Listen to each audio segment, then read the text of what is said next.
नमस्कार प्रिय मित्रों, मैं विपेश तिवारी आप सभी का क्रैकेडमी पर स्वागत और अभिनंदन करता हूं।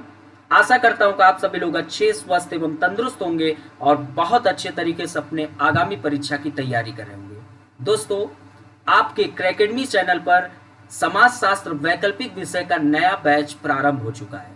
जो भी स्टूडेंट समाजशास्त्र वैकल्पिक विषय यूपीएससी एवं स्टेट पीएससी में रखना चाहते हैं वो निसंकोच एडमिशन ले सकते हैं। दोस्तों, क्रैकेडमी पर समाजशास्त्र वैकल्पिक विषय में एक बहुत बड़ा ऑफर चल रहा है।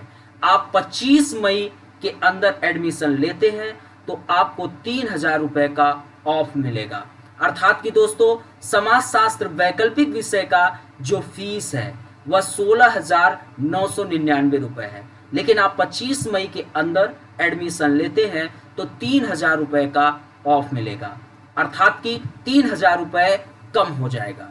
दोस्तों, आप यदि समाजशास्त्र से संबंधित कोई आपको समस्या है या समाजशास्त्र से संबंधित कोई भी आपको दिक्कतें हैं या कोई भी आपको समाजशास्त्र से संबंधित इंफॉर्मेशन चाहिए तो सिर्फ एक कॉल घुमाइए। ये नंबर आपके बीच में है और समाजशास्त्र से संबंधित हर एक समस्या का समाधान कर सकते हैं। तो देर न करिए, तुरंत फोन घुमाइए और हमसे जुड़िए। ठीक है दोस्तों, अब आते हैं हम अपने क्लासेस की ओर। लेकिन एक इंफॉर्मेशन और आपको दे रहा हूं कि प्ले स्टोर पर क्रैकेडमी ऐप आ चुका है।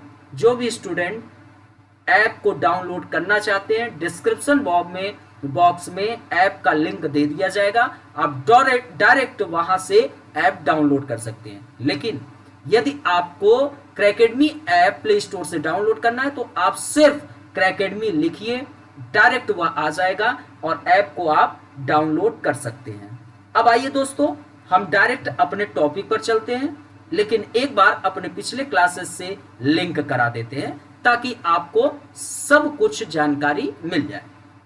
पिछले क्लासेस में हमने समाज के विषय में आपको डिटेल में बताया कि समाज क्या है। तो दोस्तों, समाज एक क्षेत्र विशेष से संबंधित होता है एवं इसी समाज में लोगों का एक समूह पाया जाता है।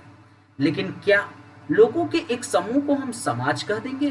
तो बिल्कुल भी नहीं। लोगों के समूह में जब तक अंतः संबंध नहीं पाया जाएगा तब तक समाज का निर्माण नहीं हो सकता है। और दोस्तों, यह अंतः संबंध जो है यह 3 आधार पर होता है: सहयोग, संघर्ष और प्रतिस्पर्धा।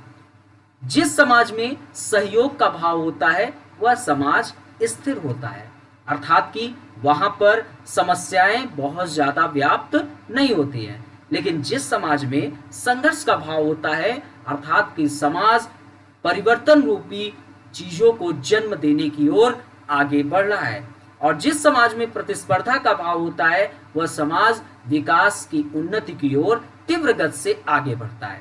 दोस्तों, समाज जो है सामाजिक संबंधों का एक जाल होता है। समाज में मनुष्य जन्म लेता है एवं मृत्यु को प्राप्त कर लेता है, अर्थात कि जैसे ही व्यक्ति की मृत्यु होती है उसको उसी के परिवार वाले जितना जल्दी हो सके उसे अग्नि की ओर हवाले कर देते हैं। और दोस्तों, इसी समाज में नए सदस्यों का फिर आगमन भी होता है। इस प्रकार हम कह सकते हैं कि समाज निरंतर या उपस्थित रहता है।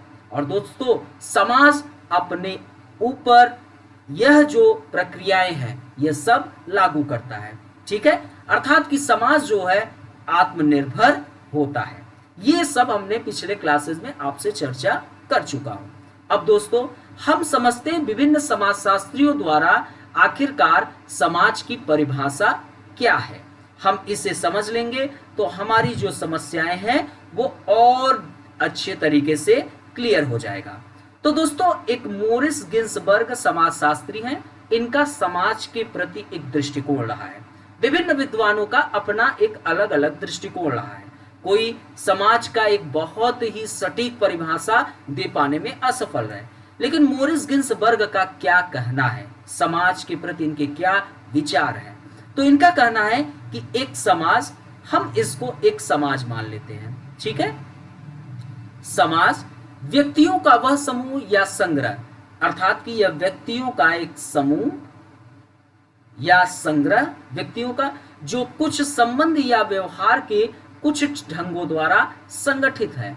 अर्थात कि यहाँ पर कुछ न कुछ एक दूसरे का इससे संबंध, इसका इससे, इसका इससे, इन्हीं संबंधों या इन्हीं कुछ ढंगों द्वारा एक दूसरे से क्या है, संगठित है, और यही जो है इन्हें अन्यों से पृथक करते हैं।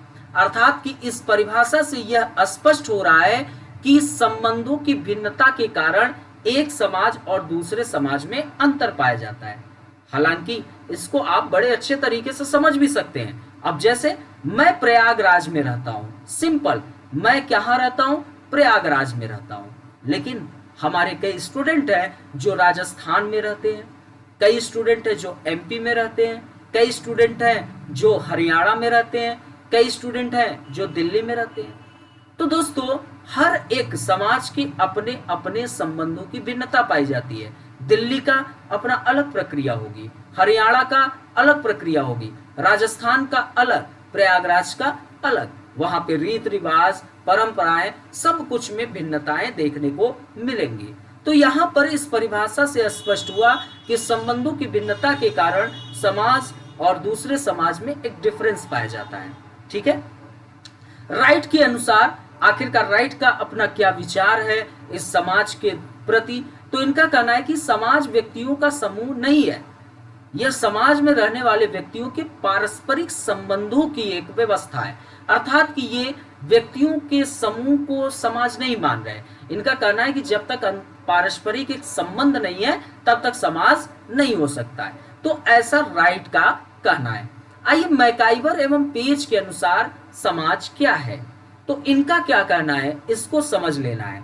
इनका कहना है कि समाज रीतियों एवं कार्य प्रणालियों की, रीतियां अर्थात कि जो हमारे यहाँ त्योहार फेस्टिवल होते हैं, कुछ उत्सव होते हैं, उन सब का मिक्सअप, और जो भी कार्य प्रणालियां होती हैं, अधिकार एवं पारस्परिक सहायता की, अनेक समूहों एवं विभागों की, अनेक समूह भी समाज में पाए जाते हैं, अनेक विभाग भी, मानव व्यवहार के नियंत्रणों तथा स्वतंत्रताओं की एक व्यवस्था है।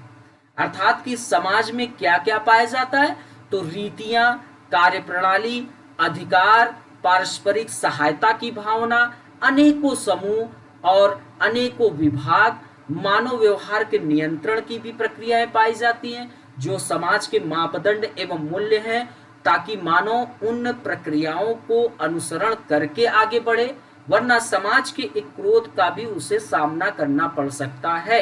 एवं स्वतंत्रताओं की व्यवस्था भी होती है, ताकि व्यक्ति अपने व्यक्तित्व का विकास, अपने सर्वांगीण विकास एक अच्छे तरीके से कर सके। इस सदैव परिवर्तनशील जटिल व्यवस्था को हम समाज कहते हैं। अर्थात कि यही आपका समाज है। यह जो समाज है, इन सभी प्रक्रियाओं के कारण समाज की जो रीतियां हैं, कार्यप्रणाली है, अधिकार है, पारस्परिक सहायता की भावना, अनेक समूह और विभाग, मानव व्यवहार के नियंत्रण करने वाले साधन और स्वतंत्रताएं, इन सभी से मिलकर समाज को हम इसीलिए कहते हैं कि यह सामाजिक संबंधों का एक जाल है, और यह सदैव परिवर्तित होता रहता है। अर्थात कि परिस्थिति परक भी होता है, परिस्थिति के अनुसार इसमें, समय के अनुसार इसमें परिवर्तन भी होते हैं, चेंजिंग होते रहते हैं। आइए मैकाइवर एवं पेज के जो 7 प्रमुख आधार हैं, इसको हम समझ लेते हैं। समाज के उनके जो 7 प्रमुख आधार हैं, इसको डिटेल में समझ लिया जाए कि क्या है। तो इनके 7 प्रमुख आधार में पहला रीतियां है, जैसा कि आप यहाँ पर देखे होंगे। रीतियां, कार्य प्रणाली, अधिकार, पारस्परिक सहायता, अनेक समूह एवं विभाग, मानव व्यवहार के नियंत्रण तथा स्वतंत्रता। ठीक है, ये सातों को अब एक एक करके समझा जाए कि क्या है। तो रीतियों के संदर्भ में आपको मैंने बता चुका हूं, लेकिन फिर भी बता दे रहा हूं। रीतियां, ठीक है, तो रीतियां या प्रथाएं सामाजिक प्रतिमान का एक प्रमुख प्रकार है।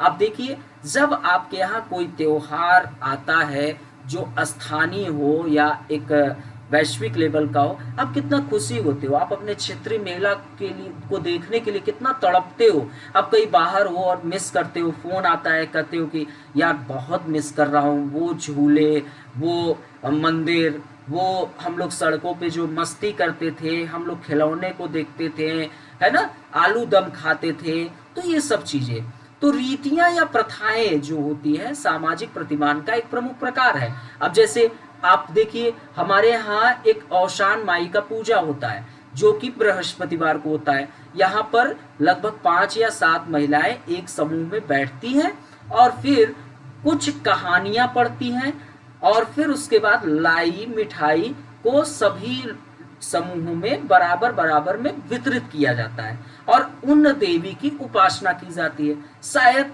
आप में से कई लोग हमारे इस क्लासेस को देख रहे हैं, आपके यहाँ नहीं होता होगा, आपके यहाँ कुछ और प्रक्रियाएं होती होंगी। तो रीतियां या प्रथाएं सामाजिक प्रतिमान का एक प्रमुख प्रकार है।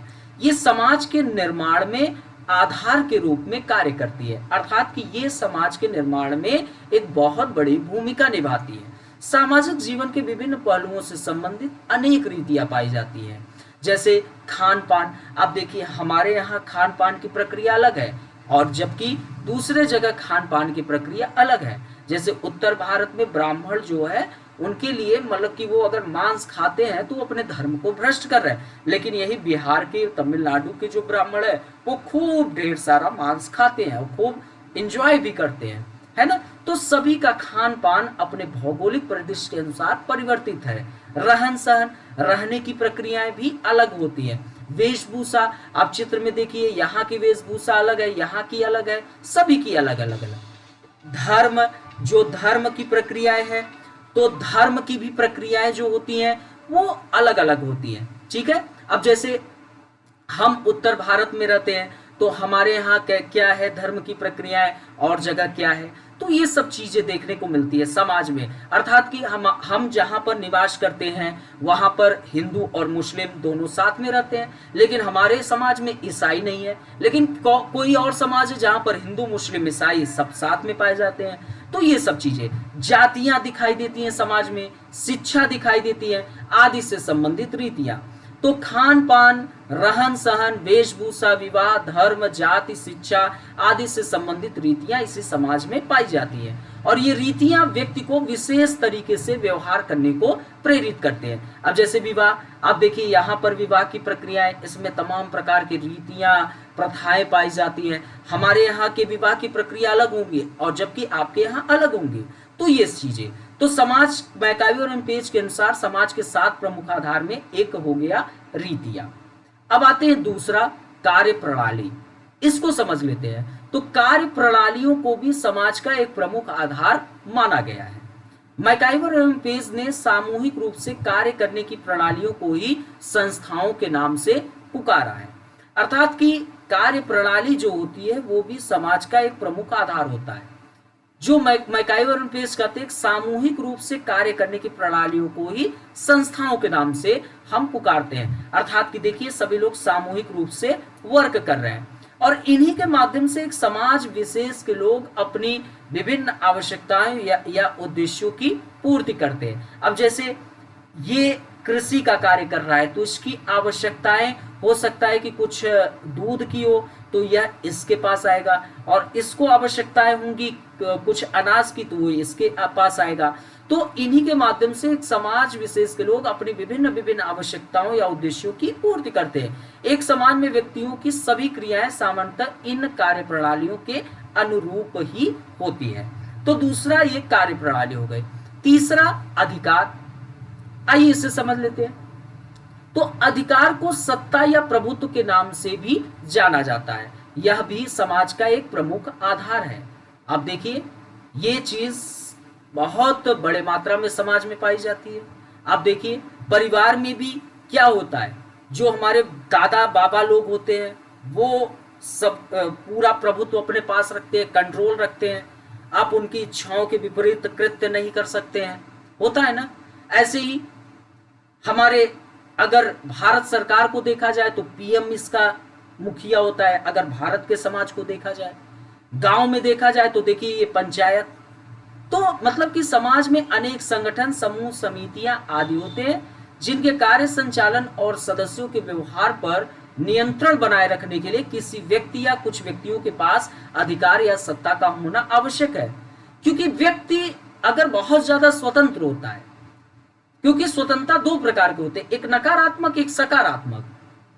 सकारात्मक स्वतंत्रता ठीक होती है, आप बंद कमरे में चाहे दारू पियो, चाहे मांस मछली खाओ, चाहे फैन पर लटक कर मर जाओ, ये आपकी अपनी स्वतंत्रता है, ये एक कोई दिक्कत नहीं। लेकिन ये सकारात्मक स्वतंत्रता हो। लेकिन यही कृत्य आप, अब जैसे पता चला कि आप एक पार्क में बैठकर पत्थर चला रहे हो, गाली दे रहे हो, तो ऐसे कृत्यों पर नियंत्रण होना अत्यंत आवश्यक है। आप राष्ट्र के विपरीत कुछ कृत्य कर रहे हैं तो ऐसे कृत्यों पर नियंत्रण अत्यंत आवश्यक है।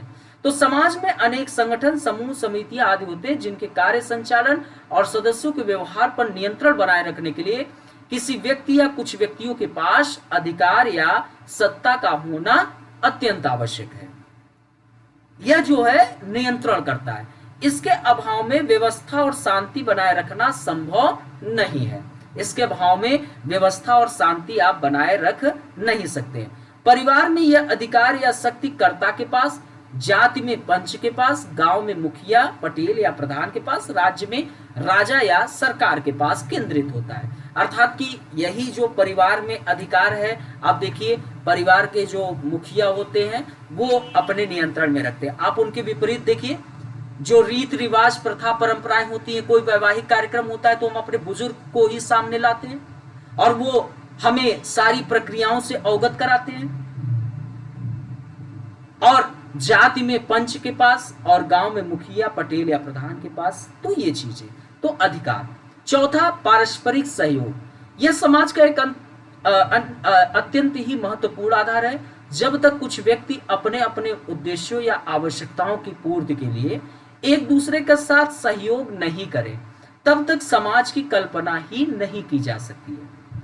अर्थात कि एक समाज कैसे आगे बढ़ेगा? जिस समाज में अगर सहयोग की भावना नहीं है, वह समाज बहुत अच्छे से आगे नहीं बढ़ सकता है, वो पीछे ही जाएगा। तो व्यक्ति अपने अपने उद्देश्यों या आवश्यकताओं की पूर्ति के लिए एक दूसरे के साथ सहयोग करते हैं। अगर नहीं करेंगे तो हम समाज की कल्पना नहीं कर सकते। सिंपल तरीके से आप देखिए, ये एक सोसाइटी है, समाज है। अब इस समाज में एक कार्यक्रम होता है विवाह का। अब इस विवाह के कार्यक्रम से कई लोग आपसे जुड़ते हैं। जैसे आपको इस कार्यक्रम की जो रीति रिवाज, परंपराएं होती है, दिए जलाने के लिए जो मिट्टी के बर्तन की आवश्यकता होती है, उसके लिए कुम्हार, उनकी आवश्यकता होती है। जैसे बाल वोल काटने की प्रक्रिया होंगी तो नाई की आवश्यकता होती है।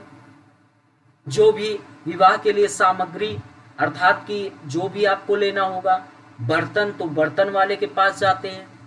आप किराना के दुकान पे जो भी खाने की प्रोग्राम होती हैं, मिष्ठान के प्रोग्राम होते हैं, तो हलवाई के पास, किराना के दुकान के पास। तो आप क्या कर रहे हो? एक विवाह के कार्यक्रम से देखिए कई लोगों की सहायता भी हो रही है, रोजगार भी प्राप्त कर रहे हैं, हो रहा है ना। तो सहयोग की भावना। अब जैसे मान लो कि आप जिस समाज में रह रहे हो, आपका पड़ोसी भूखा है, आपने उसकी मदद कर दी। कल का आपके पास दिक्कतें हैं तो वो मदद कर दिया। तो यही समाज है। तो समाज के लिए सहयोगी संबंधों का होना अत्यंत आवश्यक है। समूह एवं विभाग। तो समाज जो होता है अनेक समूहों एवं विभागों या उप समूहों से मिलकर बना होता है। इस समाज में कई समूह पाए जाते हैं, कई विभाग पाए जाते हैं जो इस समाज को आगे बढ़ाने के लिए कार्य करते हैं। बहुत इनकी पैनी नजर इस समाज में रहती है। अर्थात कि प्रत्येक समाज में अनेक समूह, समितियां, संगठन आदि पाए जाते हैं जिनकी सहायता से व्यक्तियों की विभिन्न प्रकार की आवश्यकताएं जो उनकी नीड होती है, इन समूह, समितियां, संगठन के माध्यम से पूरा होता है। वो हमेशा सहायता भी करते रहते हैं। जैसे परिवार क्रीड़ा समूह पड़ोस, जाति, गांव, कस्बा, नगर, समुदाय, आर्थिक, राजनीतिक एवं धार्मिक संगठन, स्कूल, महाविद्यालय आदि अनेक समूह एवं विभाग ही है जिनसे समाज बनता है।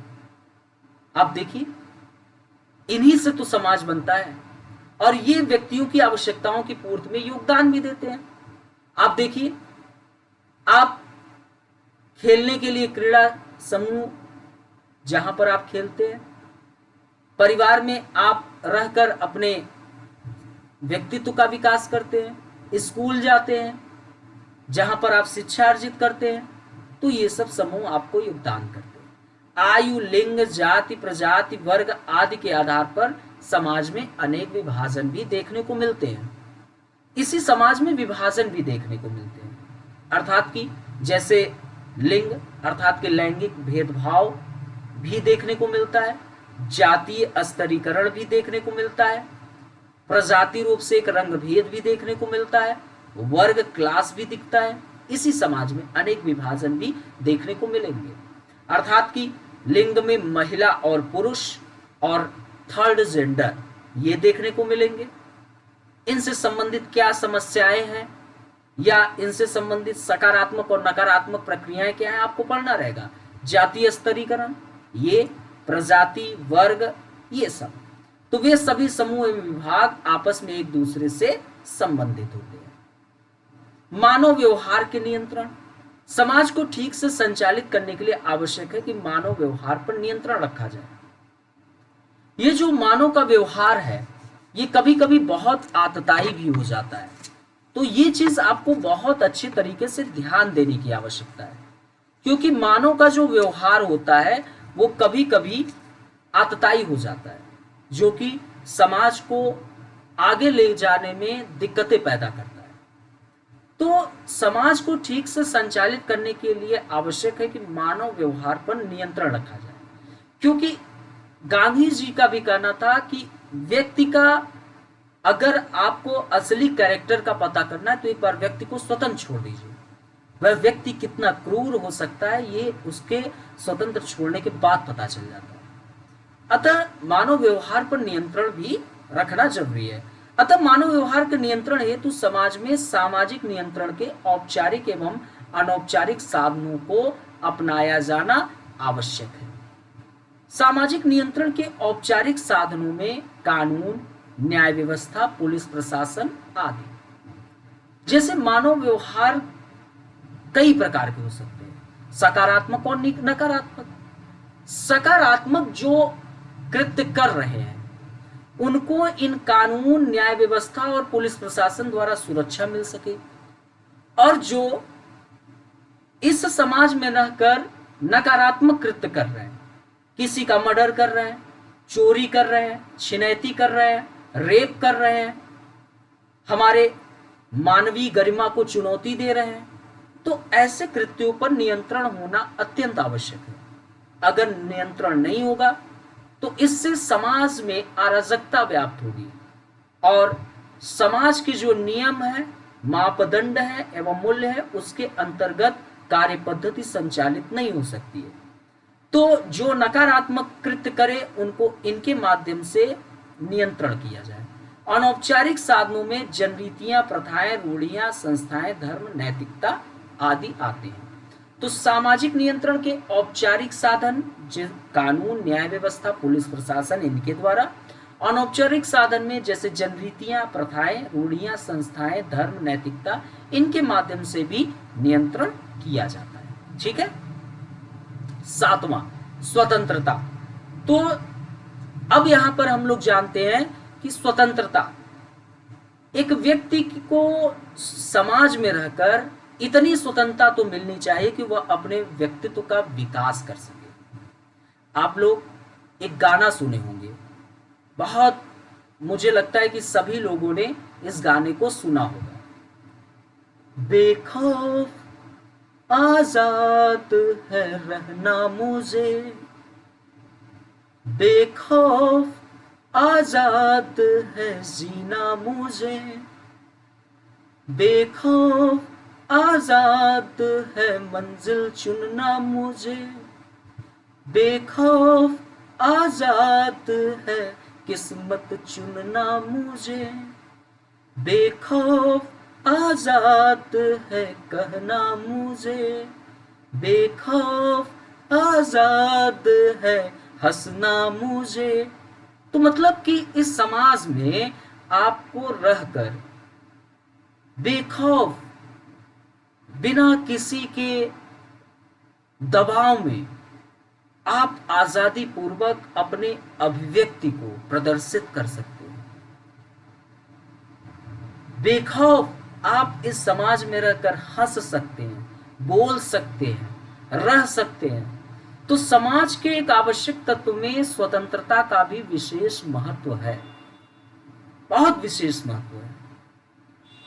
स्वतंत्रता का अर्थ मनमाने ढंग से कार्य, व्यवहार या आचरण करने से नहीं है कि आप मनमाने ढंग से कृत्य करना शुरू कर दें। जैसे अभी स्वतंत्रता में आपको बताया कि एक नकारात्मक होता है, एक सकारात्मक। नकारात्मक स्वतंत्रता गलत है, उस पर नियंत्रण होना चाहिए। आप बंद कमरे में क्या कर रहे हो ये आपकी अपनी स्वतंत्रता है, लेकिन आप एक पार्क में जाकर पत्थर चला रहे हो, छेड़खानी कर रहे हो, बदतमीजी कर रहे हो, तो इस पर नियंत्रण होना अत्यंत आवश्यक है। ऐसी स्वतंत्रता पर नियंत्रण होगा ही होगा। तो यहाँ इसका तात्पर्य सभी व्यक्तियों को अपने विकास हेतु एक उचित वातावरण प्रदान हो, जिसके बाद उसके दिल से निकले कि बेखौफ आजाद है जीना मुझे, बेखौफ आजाद है रहना मुझे, बेखौफ आजाद है कहना मुझे, बेखौफ आजाद है रहना मुझे, बेखौफ आजाद है हंसना मुझे। तो ये दिल से निकले। तो स्वतंत्र वातावरण में ही व्यक्ति अपने व्यक्तित्व का समुचित विकास कर समाज की प्रगति में योगदान दे सकता है। तो इन सब आधारों को संलग्न चित्र के माध्यम से आप देख सकते हैं। इस चित्र में आपको सारी प्रक्रियाएं दिखाई दे रही हैं कि समाज इन्हीं सातों से मिलकर कहलाता है कि समाज सामाजिक संबंधों का एक जाल है। अब आप सभी लोग कमेंट करके बताएं कि यहां तक सभी को समझ में आया कि नहीं। सभी लोगों का कमेंट आना चाहिए, सभी लोग बताएं। तो मैकाइवर एवं पेज की उपयुक्त परिभाषा से यह स्पष्ट हो गया कि समाज के 7 प्रमुख आधार हैं। समाज की सभी परिभाषाओं पर गहराई से विचार करने पर हम पाते हैं कि सभी समाजशास्त्री समाज के लिए सामाजिक संबंधों का आवश्यक मानते हैं और वे ऐसे संबंधों की जटिल व्यवस्था को ही समाज कहते हैं। तो आज मैं आपको क्या बताया, सामाजिक संबंधों के विषय में। अभी आपका समाज का एक क्लास और होगा, ठीक है? तो आपको थोड़ा सा इंतजार करना पड़ेगा, एक क्लास और होगा, फिर उसके बाद समुदाय, समिति और संस्था पर आएंगे, ठीक है? तो आशा करता हूं कि आप सभी लोगों को क्लासेस समझ में आ गई होगी। एक बार आप लोग कमेंट करके बता दें कि सभी को क्लियर हो गया सभी टॉपिक। तो दोस्तों, जितना जल्दी हो सके आप एडमिशन ले सकते हैं। नया बैच स्टार्ट है, 16,999 रुपए फीस है और 25 मई के अंदर एडमिशन लेते हैं तो 3,000 रुपए का ऑफ मिलेगा। तो देर न करिए, जुड़िए और सभी लोग क्रैकेडमी ऐप को डाउनलोड कर लें। आपको डिस्क्रिप्शन बॉक्स में लिंक मिल जाएगा और बाकी आप यदि प्ले स्टोर में डायरेक्ट जाते तो क्रैकेडमी नाम लिखेंगे, आपको ऐप आ जाएगा। तो दोस्तों, इसी पर मैं क्लास समाप्त करता हूँ। मिलता हूँ अपने नेक्स्ट क्लास में, तब तक के लिए बाय बाय, टेक केयर, जय हिंद।